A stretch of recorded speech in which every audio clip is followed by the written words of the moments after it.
लड़का जहाँ तक जाता है वही बार का होता है, लौटने का नाम नहीं लेता है। मालिक तो एक तरफ खुशी देता है तो साथ साथ गम भी देता है। बच्चे को बुखार आ गया है, आ जाए तो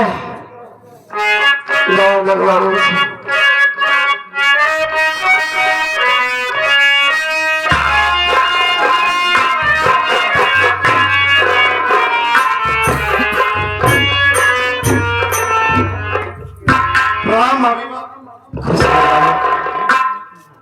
कब से इंतजार कर रहे हो तुम्हारे। राम बताया कि आप माँ बन गई हैं और मैं चाचा बन गया हूँ। जैसे सुना ये खुशखबरी दौड़ते दौड़ते आ रहा हूँ, दिल में ये खुशी लेकर कि कितनी जल्दी अपने घर पहुंच जाऊं और अपने भतीजे को अपने सीने से लगा लूं। लाइए हमारे मुन्ना को हमारी गोद में दीजिए। पहले बात सुनो भैया, क्या हुआ बोली। मुन्ना बीमार मेरा पड़ा है, ढक के बादल गमों का खड़ा है।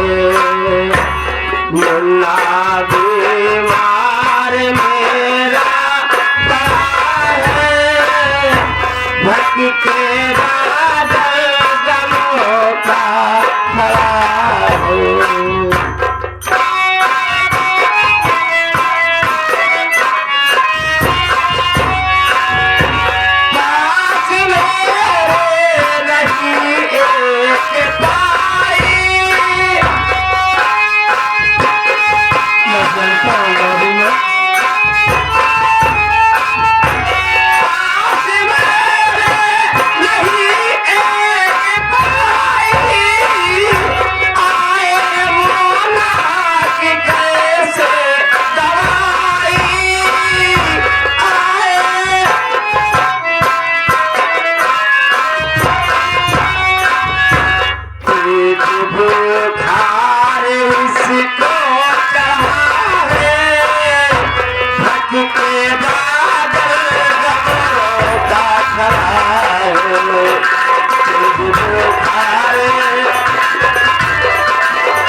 हमारे मुन्ना को बुखार बहुत तेज है, अगर तुम्हारे पास कुछ पैसे है तो सबसे पहले दवा ला दे भैया।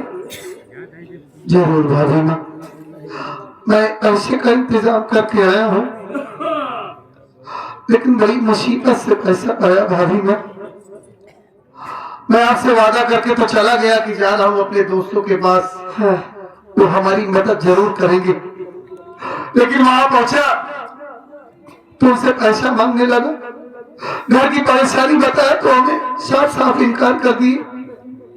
उसके बाद में इधर से उधर काम की तलाश में भटक रहा था कि हमें कोई काम ही मिल जाए, लेकिन हमें कोई काम नहीं मिला। तो समझ में नहीं आ रहा था, काम ढूंढते ढूंढते मैं स्टेशन पर पहुंच गया, वहां पर भीख मांगना चालू कर दिया। क्या बात कर रहे हो तुम?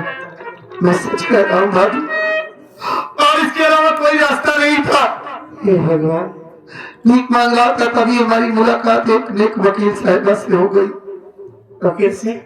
हाँ, उन्होंने हमारे हालात को देखा, मुझसे कहने लगी कि तुम कौन हो, कहाँ के रहने वाले हो। मैंने अपना नाम पता बताया, वो बेचारी हमारी मदद की, मुझे पैसा दिया और कहने लगी कि तुम चिंता मत करो, मैं तुमसे वादा करती हूँ कि मैं तुम्हारे भैया का केस लड़ूंगी और बहुत जल्द तुम्हारे भैया को जेल से छुड़वा लूंगी। और पैसा देने के बजाय, पैसा देने के बाद कहने लगी कि ये लो पैसा, अपनी भाभी माँ का इलाज करवाना, घर के लिए राशन लेकर आना। और कहने लगी कि मैं तुरंत आज अदालत में अर्जी डालती हूँ, अगर अर्जी मंजूर हो गई, तुम्हारे भैया जिस दिन पेशी पर आएंगे उस दिन मैं तुम्हें साथ में लिवा करके चलूंगी तुम्हारे भैया से मिलने के लिए। सबसे बड़ी खुशी की बात तो ये है भाभी माँ क्या भैया? सुनिए हमारी बात।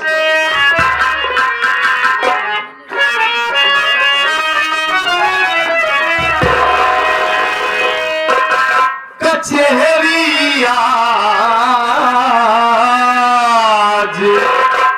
भैया हमारे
यही हो खुशी की बात भाभी ना, उस बेचारे की अर्जी की मंजूरी हो गई और आज ही हमारे भैया कचहरी में आ रहे हैं पेशी पर।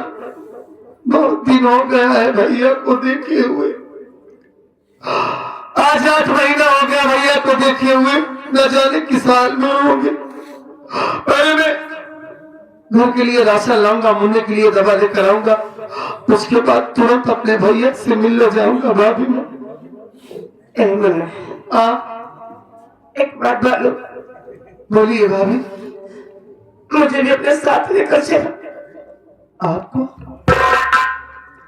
हाँ, बहुत याद आती है। ऐसा लग रहा है कि उन्हें घर से गए बरसों बीत गए। मैं समझ सकता हूँ भाभी में कि इस वक्त आपके दिल पर क्या गुजर रही है। मैं आपको कैसे साथ में लेवा करके चलूं? यहाँ से कचहरी बहुत दूर है और आप कह रही कि मुन्ने की तबीयत बहुत खराब है। कहीं रास्ते में बेटी की तबीयत ज्यादा ना खराब हो जाए, इसलिए मैं आपसे हाथ जोड़ता हूँ।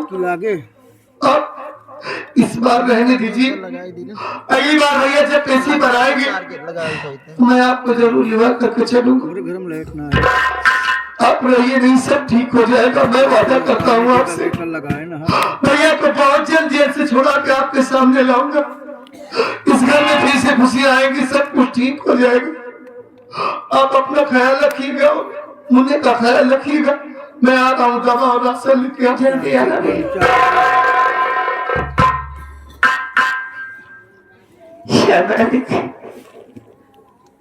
कैसे कैसा दिन दिखा रहा के गमों ने एक भी अरमान मेरा जिंदा नहीं छोड़ा। गमों ने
मुझे भी हाजिर है।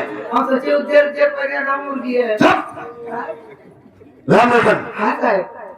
रंजीत कुमार की आज कचहरी में पहली पेशी है।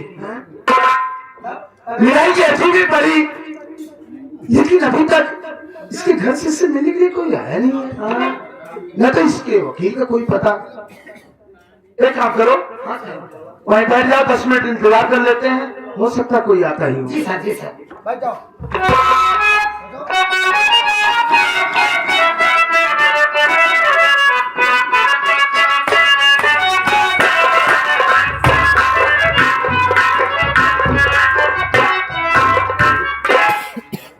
ममता जी, बुखार ना पो। आज मैं जिंदगी में पहली बार कचहरी में आया हूँ।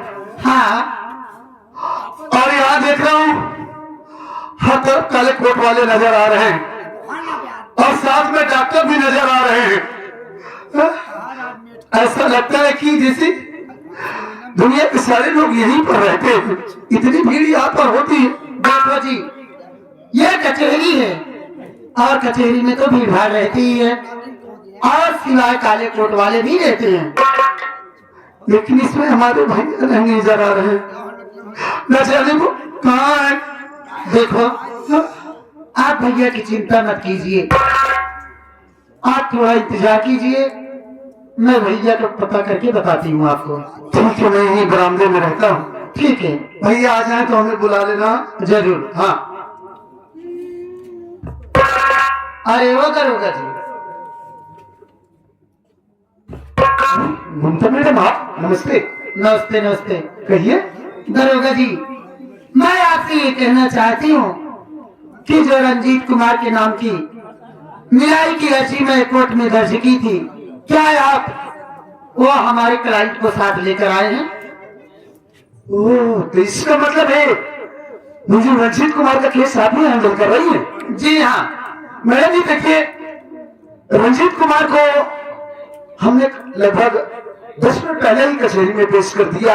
हाँ, मैं भी यही सोच रहा था कि उसके घर से कोई मिलने के लिए नहीं आया, न तो उसके वकील का कोई पता है।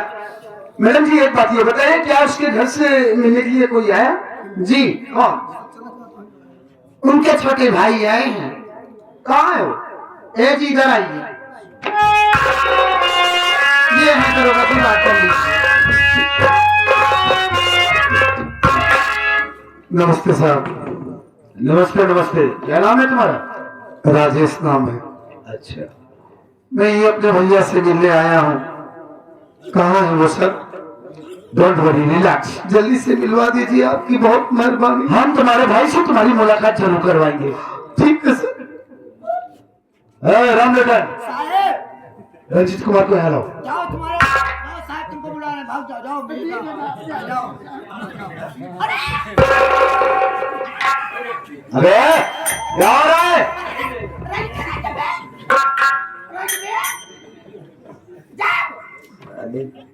हम सोचे बाहर में जाए, बड़े बांधे रहे। रंजीत कुमार, जी सर। देखो तुम्हारे घर से तुमसे मिलने के लिए तुम्हारा छोटा भाई राजेश आया हुआ है। राजेश है? हाँ, कहाँ से मिला दीजिए? ये रहा राजेश, जाकर मिल लो। राजेश,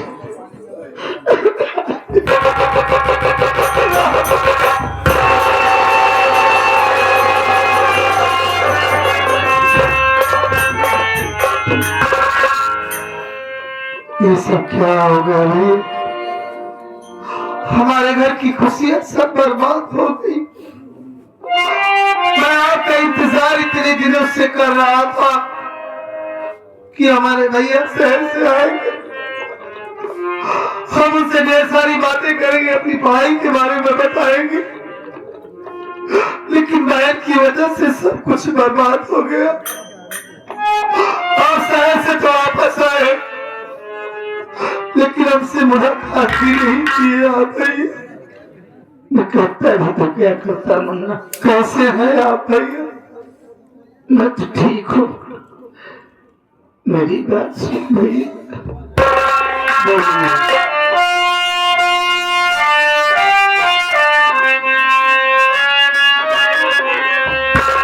मेरे भैया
है भैया सच सच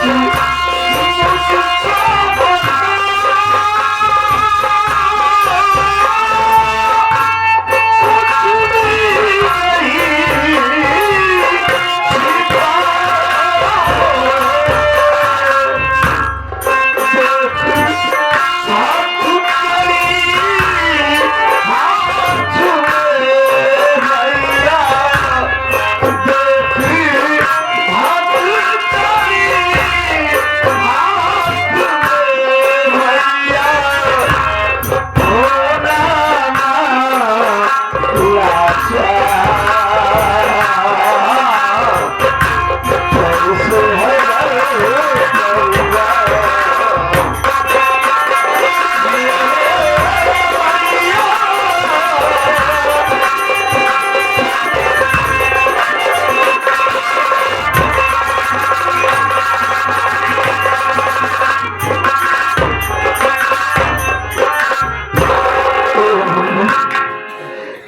बता, कुछ भी नहीं के पाँव भारी थे,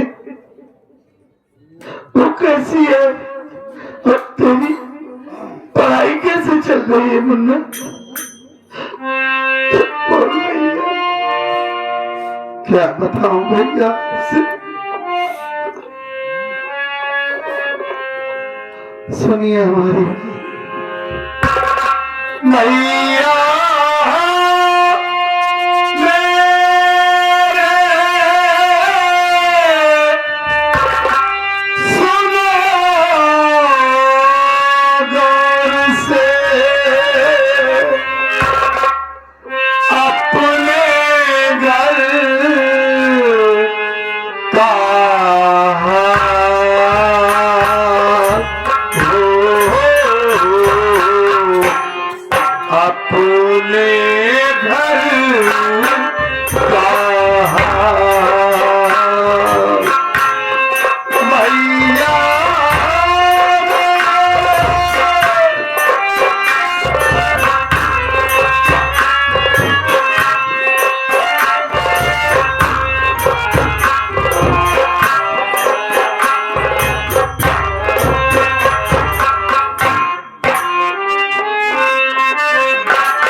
खुशी की बात यह है भैया, घर के हालात ऐसे हैं कि आप पापा बन गए हैं और मैं चाचा बन गया हूँ।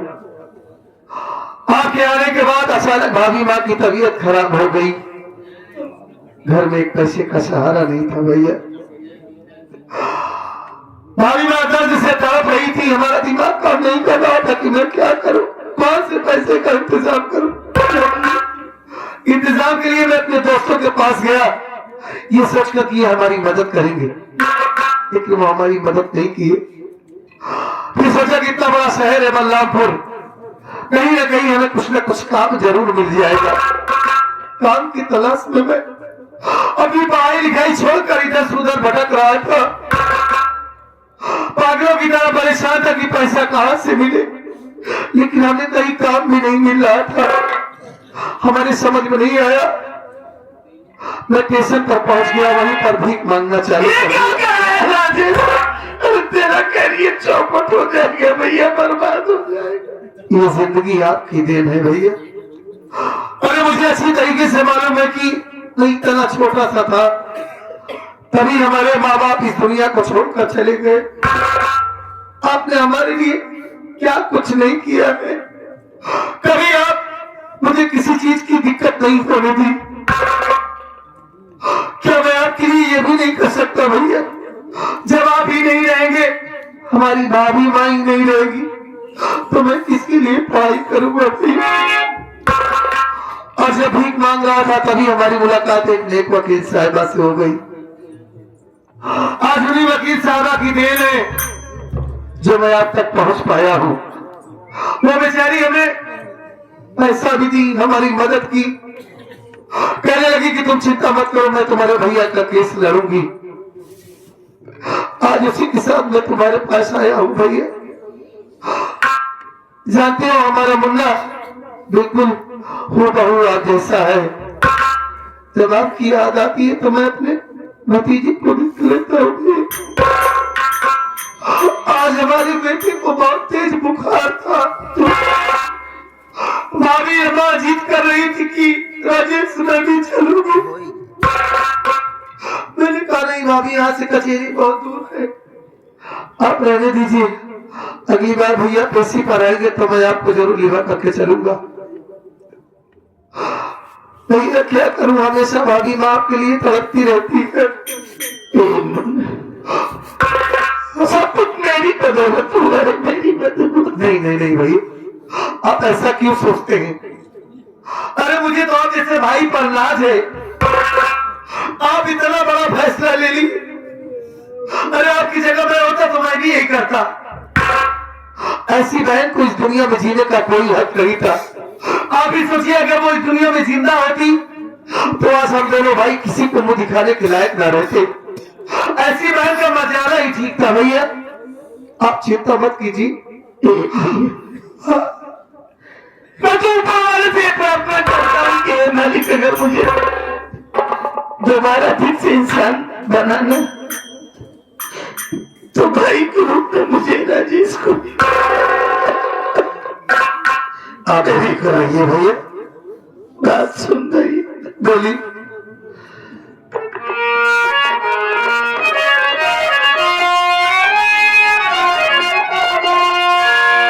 गोद भाभी की भैया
सदा मेरी नजरों में तू ही तो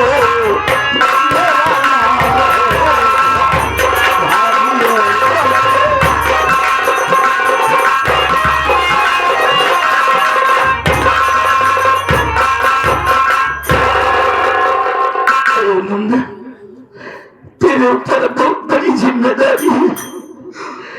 घर का, दादी का और अपने बच्चे का ख्याल रखना। आप चिंता मत कीजिए भैया, मैं आपसे वादा करता हूँ अपनी जान से ज्यादा अपनी भाभी माँ और अपने भतीजे का ख्याल रखूंगा। मैं अपने घर को स्वर्ग से सुंदर सजा के रखूंगा भैया। और मैं आपसे ये भी वादा करता हूँ कि आपको बहुत जल्द इस जेल से छुड़वाऊंगा। आप हमारे साथ हमारे घर चलेंगे, सब कुछ ठीक हो जाएगा भैया। बस मालिक आपको सलामत रखे। राजेश कुमार, मिलाई का टाइम खत्म हुआ है। बस सर 2 मिनट भैया से और बात करने दीजिए। नहीं, कोई बात नहीं, सुनी जाए है। 2 मिनट से आप बड़ी दिनों के बाद हमारे नहीं आइए। अरे साहब हमारी 2 मिनट। देखिए राजेश कुमार को समझाइए मैडम। जी सर। हम रंजीत कुमार को दोबारा जेल ले जा रहे हैं, समझाइए।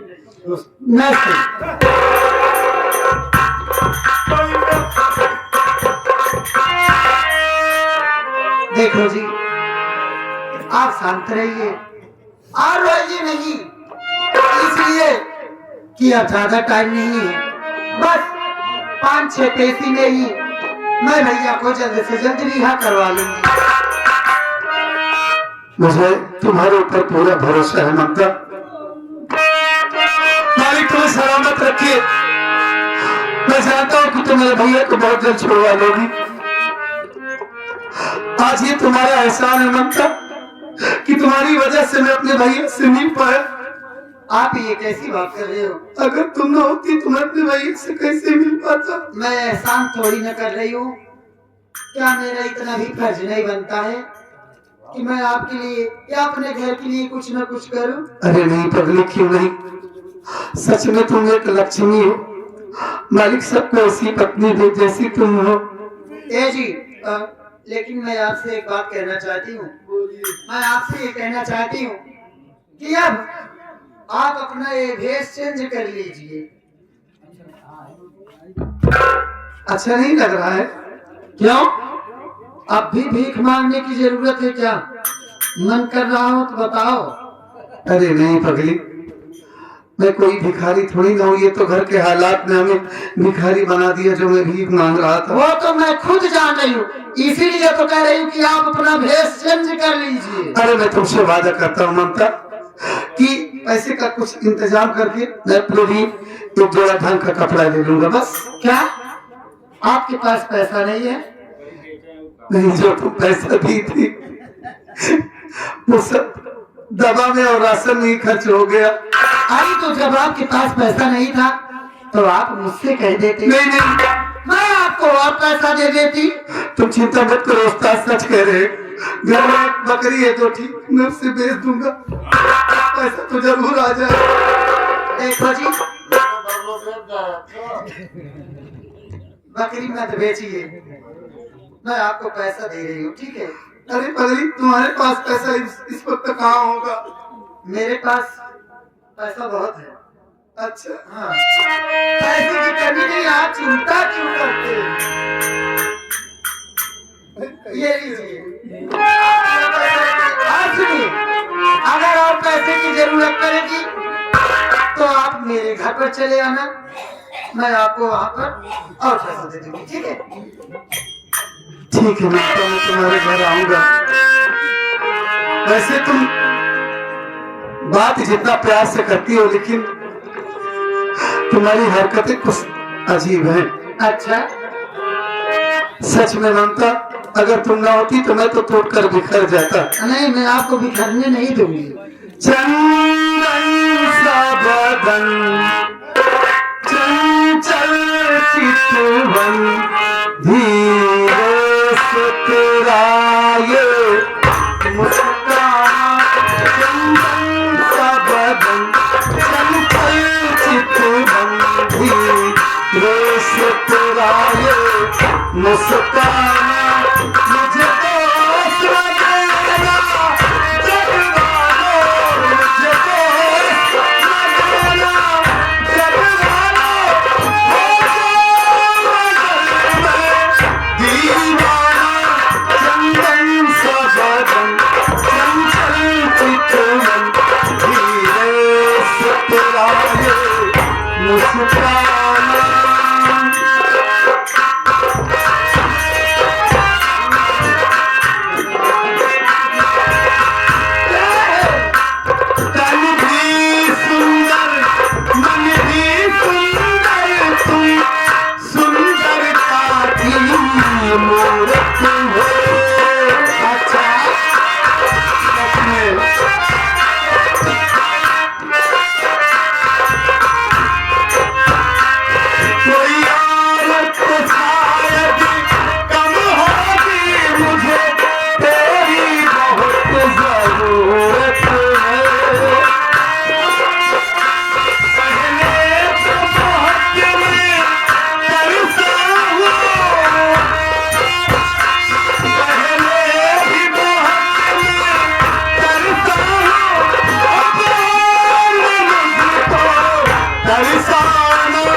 बन चलो